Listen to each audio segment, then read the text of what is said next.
told your friend you're not okay, and tell me what's wrong and why you never said you felt that way. Guess you're trying to stay strong and fake a smile until I look away. But I've known you too long, it hurts to watch your blue eyes fade to grey. Hi dears, welcome back. Anu's കിച്ചണിലേക്ക് സ്വാഗതം. ഇന്ന് ഞാനൊരു evening വ്ലോഗുമായിട്ടാണ് വന്നിരിക്കുന്നത് കേട്ടോ. മക്കൾ രണ്ടുപേരും സ്കൂളിൽ നിന്ന് വരുന്ന സമയമായി.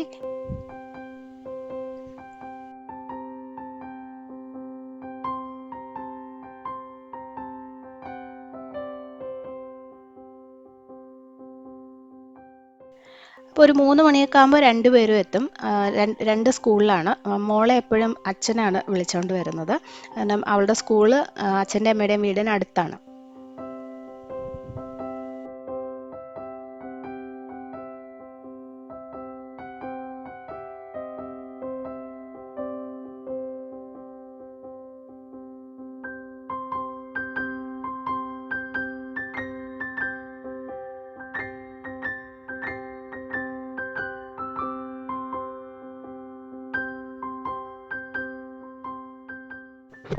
അപ്പോൾ മോളുടെ ഒരു സ്കൂൾ ഡയറി പോലെ ഉണ്ട്. അതിനകത്ത് അന്നത്തെ ദിവസത്തെ കാര്യങ്ങളൊക്കെ ടീച്ചർ എഴുതിയിട്ടുണ്ടാവും, അപ്ഡേറ്റ്സ് ഒക്കെ. അപ്പോൾ ഫുഡ് കഴിച്ചോ ഇല്ലയോ അതെല്ലാം എഴുതിയിട്ടുണ്ടാവും, എന്തൊക്കെ പഠിപ്പിച്ചു എന്നൊക്കെ. അപ്പോൾ ജസ്റ്റ് അതൊന്ന് നോക്കും.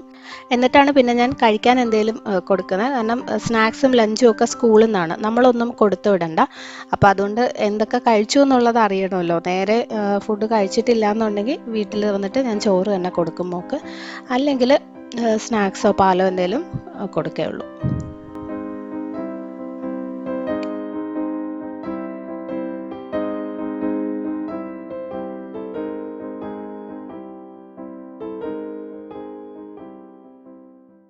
പിന്നെ വീട്ടിൽ നമ്മൾ ചായയുടെ കൂടെ ആയാലും കുട്ടികൾക്ക് സ്കൂളിൽ നിന്ന് വരുമ്പോഴായാലും അങ്ങനെ പലഹാരം സ്ഥിരമായിട്ട് അങ്ങനെ ഉണ്ടാക്കി കൊടുക്കുന്ന ഒരു ശീലമില്ല. വല്ലപ്പോഴും മാത്രമേ എന്തെങ്കിലും അങ്ങനെ സ്പെഷ്യലായിട്ട് ഉണ്ടാക്കാറുള്ളൂ, സാൻഡ്വിച്ചോ ഒക്കെ പോലെ. അല്ലെങ്കിൽ ഇതേപോലെ ഏത്തപ്പഴം കൊടുക്കും. പിന്നെ സ്നാക്സ് എന്തെങ്കിലുമൊക്കെ നമ്മൾ പാക്കറ്റിൽ ഉള്ളത് വാങ്ങിച്ചു വെച്ചിട്ടുണ്ടായിരിക്കുമല്ലോ, അതും പാലും കൂടി കൊടുക്കുകയാണ് ചെയ്യുന്നത്.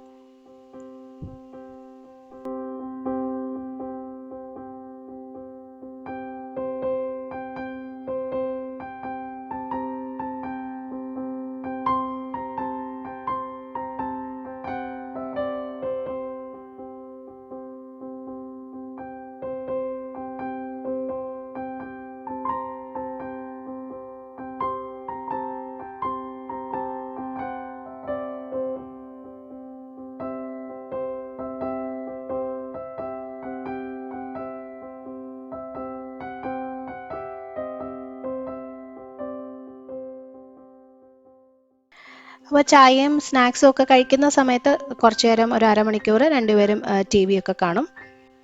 അത് കഴിഞ്ഞ് പിന്നെ മോൻ പഠിക്കാൻ പോകും. അവൻ തനിച്ച് പഠിച്ചോളും. നമ്മളങ്ങനെ കൂടെ എല്ലാ ദിവസവും നോക്കേണ്ട ആവശ്യമില്ല. എന്തെങ്കിലും ഹോംവർക്കിലോ പഠിക്കാനോ എന്തെങ്കിലും ഡൗട്ട് ഉണ്ടെങ്കിൽ ചോദിക്കും. അപ്പോൾ നമ്മളൊന്ന് ഹെൽപ്പ് ചെയ്താൽ മാത്രം മതി.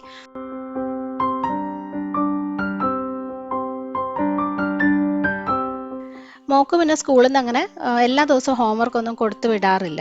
ആഴ്ചയിൽ ഒരു ദിവസം മാത്രം എന്തെങ്കിലും ചെറിയ ആക്ടിവിറ്റീസ് പോലൊക്കെ കൊടുക്കും, അത്രേ ഉള്ളൂ. അത് കുട്ടികൾക്ക് തനിച്ച് തന്നെ ചെയ്യാൻ പറ്റുന്ന രീതിയിലുള്ള ഹോംവർക്കൊക്കെയാണ്. പിന്നെ വീട്ടിൽ ഞങ്ങളായിട്ട് അങ്ങനെ പഠിപ്പിക്കാറോ എഴുതിക്കാറോ ഒന്നും ഇല്ല മോളെ. കാരണം സ്കൂളിൽ ടീച്ചേഴ്സ് ഒരു രീതിയിലായിരിക്കുമല്ലോ എല്ലാം പഠിപ്പിക്കുന്നത്. നമ്മൾ വീട്ടിൽ വേറൊരു രീതിയിൽ ചെയ്തിട്ട് കുട്ടികൾക്കെല്ലാം കൂടി കൺഫ്യൂഷനാവും, അവർക്ക് ആവശ്യമില്ലാത്തൊരു സ്ട്രെസ്സും ഒക്കെ വരും. അപ്പോൾ അങ്ങനെ പഠിക്കുന്നതൊരു ബേർഡനായിട്ട് തോന്നാൻ പാടില്ല. അപ്പോൾ അതുകൊണ്ട് അങ്ങനെ റിലാക്സ്ഡ് ആയിട്ടാണ് എപ്പോഴും ചെയ്യാറുള്ളത്.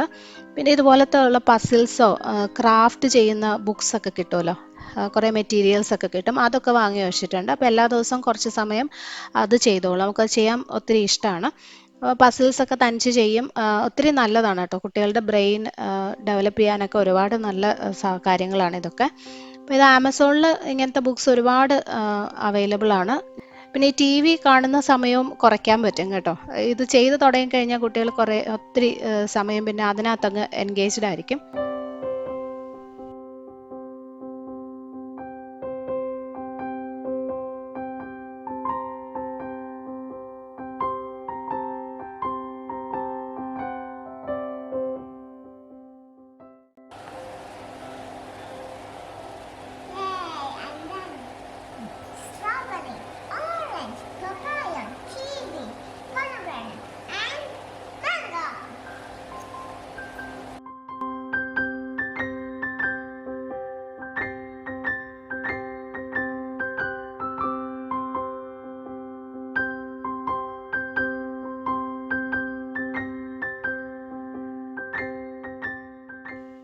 വൈകുന്നേരം ഒരു 5 മണിയൊക്കെ ആകുമ്പോൾ തന്നെ ഞാൻ ഡിന്നറിനുള്ള കാര്യങ്ങൾ ഓരോന്നായിട്ട് ചെയ്തു തുടങ്ങും. അപ്പോൾ നേരത്തെ ഡിന്നർ കഴിക്കുകയും ചെയ്യാം. ഒരു 8-8:30 ആകുമ്പോൾ തന്നെ എനിക്ക് കിച്ചണിലെ ജോലികളെല്ലാം തീർക്കുകയും ചെയ്യാം. എല്ലാവരും ആ ഒരു സമയത്തിനുള്ളിൽ ഡിന്നറൊക്കെ കഴിയും. അപ്പോൾ ക്ലീനിങ്ങും എല്ലാം കഴിയും. അപ്പോൾ പിന്നെ നമുക്ക് ഉറങ്ങാനായിട്ട് കുറച്ച് സമയമുണ്ടല്ലോ, ഒരു 10-10:30 ആയിട്ടല്ലേ കിടക്കുള്ളൂ. അപ്പോൾ അത്രയും സമയം നമുക്ക് ഇഷ്ടമുള്ള കാര്യങ്ങൾ ചെയ്യാം, കുറച്ച് റിലാക്സ്ഡ് ആയിട്ടൊക്കെ ഇരുന്നിട്ട് കിടന്നാൽ മതി. ഇപ്പോൾ സ്കൂളുള്ള ദിവസങ്ങളിൽ ഞാൻ എപ്പോഴും അങ്ങനെയാണ് ചെയ്യുന്നത്. അല്ലെങ്കിൽ രാത്രി നമ്മൾ വെപ്രാളപ്പെട്ട് അടുക്കളയിലെ ജോലിയൊക്കെ തീർത്ത് പോയി കിടന്നുറങ്ങി പിറ്റേന്ന് രാവിലെ എഴുന്നേറ്റ് വീണ്ടും തുടങ്ങണ്ടേ. അപ്പം അങ്ങനെ കുറച്ച് ദിവസം ആകുമ്പോൾ നമുക്ക് ആകെ മടുപ്പും ക്ഷീണവും പിന്നെ നമുക്ക് ഇഷ്ടമുള്ള കാര്യങ്ങളൊന്നും ചെയ്യാൻ പറ്റുന്നില്ല എന്നൊരു തോന്നലും ഒക്കെ വരും. അപ്പോൾ അതിനും കുറച്ച് നേരം TV കാണാനോ ബുക്ക് വായിക്കാനോ ഒക്കെ ഉള്ള സമയം വേണമല്ലോ. അപ്പോൾ ഇന്ന് എന്തായാലും വൈകിട്ട് ഞാൻ ചപ്പാത്തിയും ഒരു വെജിറ്റബിൾ കറിയാണ് ഉണ്ടാക്കാൻ പോകുന്നത്. വളരെ ഈസി ആയിട്ട് ഉണ്ടാക്കാൻ പറ്റുന്ന ഒരു വെജിറ്റബിൾ കറി ആട്ടോ, നല്ല സൂപ്പർ ടേസ്റ്റുമാണ്. അപ്പോൾ അതിനായിട്ട് ഒരു സവോള കനം കുറച്ച് അരിഞ്ഞു വെച്ചിട്ടുണ്ട്. പിന്നെ ഒരു 4 ചെറിയ ഉരുളക്കിഴങ്ങ് കുറച്ച് വലിയ കഷ്ണങ്ങളായിട്ട് മുറിച്ചാൽ മതി, കാരണം നമ്മളിത് കുക്കറിലിട്ടിട്ടാണ് ആദ്യം വേവിക്കുന്നത്. അതുപോലെ തന്നെ ഒരു 2 ക്യാരറ്റും എടുത്തിട്ടുണ്ട്, അതും ഒരു മീഡിയം സൈസിലുള്ള പീസുകളായിട്ട് ഇതുപോലെ കട്ട് ചെയ്ത് വെക്കാം. ഇനി ഒരു കുക്കർ എടുത്തിട്ട് ഈ പച്ചക്കറികളെല്ലാം അതിനകത്തോട്ട് ഇട്ട് കൊടുക്കുക. സവോളയും കുക്കറിലിട്ട് തന്നെയാണ് വേവിക്കുന്നത്. അപ്പോൾ നന്നായിട്ട് വെന്ത് സോഫ്റ്റ് ആയിട്ട് ആ കറിക്കൊരു പ്രത്യേക ഒരു ടേസ്റ്റ് ഒക്കെ കിട്ടും. പിന്നെ വേറെ വെജിറ്റബിൾസ് ഒക്കെ ഉപയോഗിക്കാം കേട്ടോ. Green peas, beans, cauliflower, capsicum പോലുള്ള വെജിറ്റബിൾസ് വേണമെങ്കിൽ നിങ്ങൾക്ക് ഉപയോഗിക്കാം. ഇനി എരിവിന് ആവശ്യത്തിനുള്ള പച്ചമുളകും കൂടി ചേർക്കാം. ഞാൻ 2 എണ്ണമാണ് ഇട്ടത്. അപ്പോൾ ഈ കറിയിൽ നമ്മൾ മുളക് പൊടിയൊന്നും ചേർക്കുന്നില്ല. അപ്പോൾ ഈ പച്ചമുളകിൻ്റെ ഒക്കെ ഒരു എരിവായിരിക്കും ഉണ്ടാകുന്നത്. അപ്പോൾ നിങ്ങൾക്ക് കൂടുതൽ എരിവ് വേണമെന്നുണ്ടെങ്കിൽ 3-4 പച്ചമുളക് ചേർത്ത് കൊടുക്കാം. കുറച്ച് വെള്ളം ഒഴിക്കാം. ഏകദേശം ഒരു 1.5 കപ്പോളം വെള്ളം ഒഴിച്ചിട്ടുണ്ട്. ആവശ്യത്തിനുള്ള ഉപ്പ് ചേർത്ത് കൊടുക്കാം. പിന്നെ കറിയിൽ ആവശ്യത്തിന് ഉപ്പിടാം. ഇപ്പം ഈ വെജിറ്റബിൾസിന് വേണ്ടി മാത്രം കുറച്ച് ഉപ്പ് ചേർത്തിട്ട് അടച്ചു വെച്ച് ഒരു 3 അല്ലെങ്കിൽ 4 വിസിൽ വേവിക്കുക മീഡിയം ഫ്ലെയിമിൽ. അത്യാവശ്യം നന്നായിട്ട് തന്നെ ഈ ക്യാരറ്റും ഉരുളക്കിഴങ്ങും വേവണം.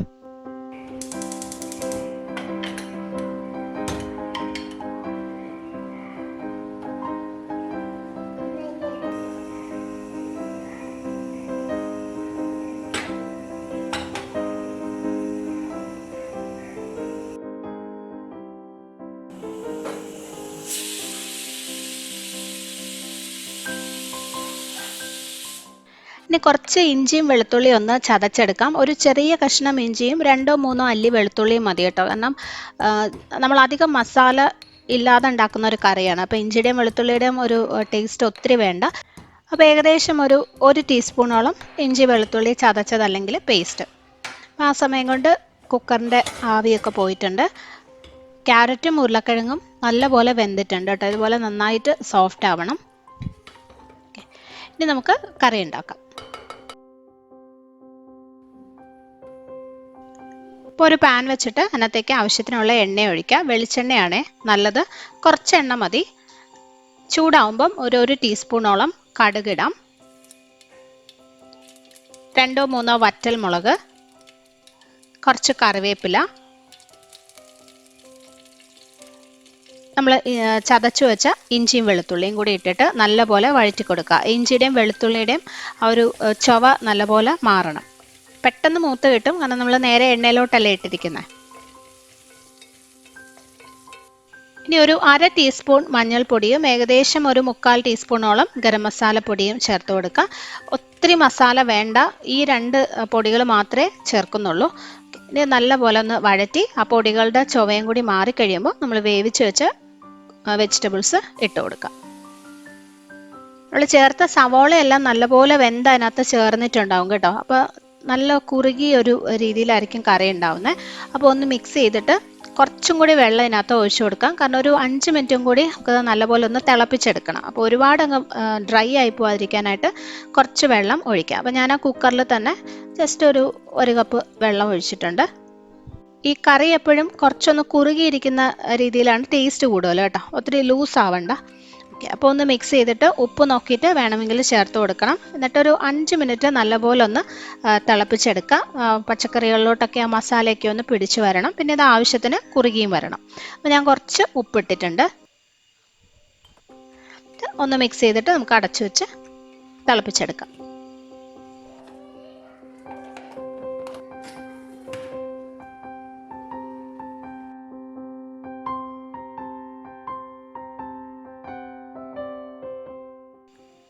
നമ്മുടെ വെജിറ്റബിൾ കറി ഇവിടെ റെഡി ആയിട്ടുണ്ട്.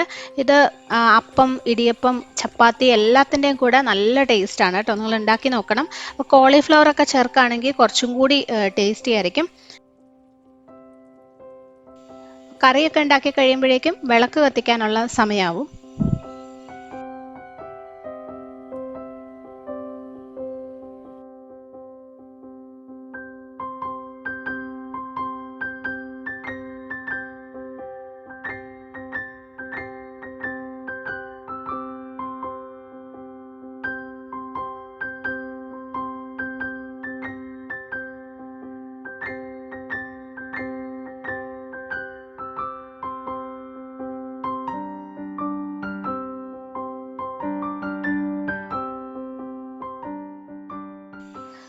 അപ്പോൾ വിളക്കൊക്കെ കത്തിച്ച് കഴിഞ്ഞ് പിന്നെ ഞാൻ പെട്ടെന്ന് തന്നെ വന്ന് എനിക്കുള്ള ഡിന്നർ ഉണ്ടാക്കും. ഞാൻ രാത്രി ഇപ്പോൾ കുറച്ച് ദിവസമായിട്ട് സൂപ്പാണ് കഴിക്കുന്നത് കേട്ടോ. ഓട്സ് സൂപ്പാണ് കഴിക്കുന്നത്.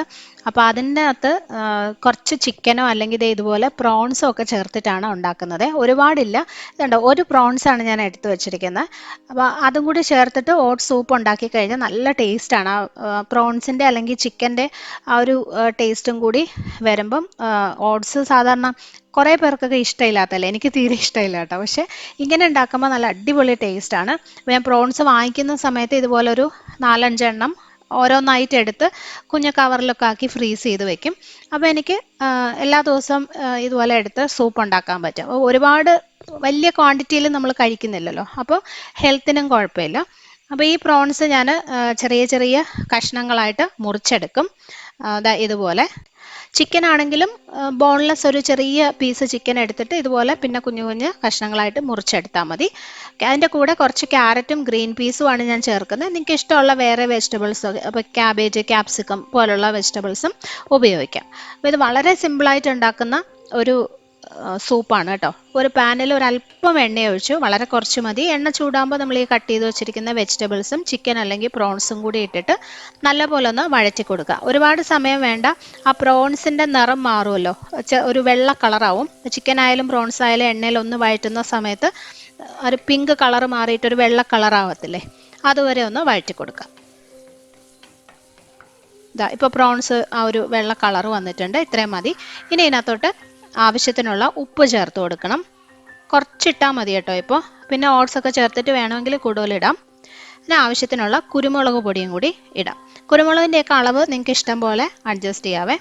എനിക്ക് സൂപ്പിൽ അത്യാവശ്യം നല്ലതായിട്ട് ആ പെപ്പറിൻ്റെ ഒരു ടേസ്റ്റ് വേണം.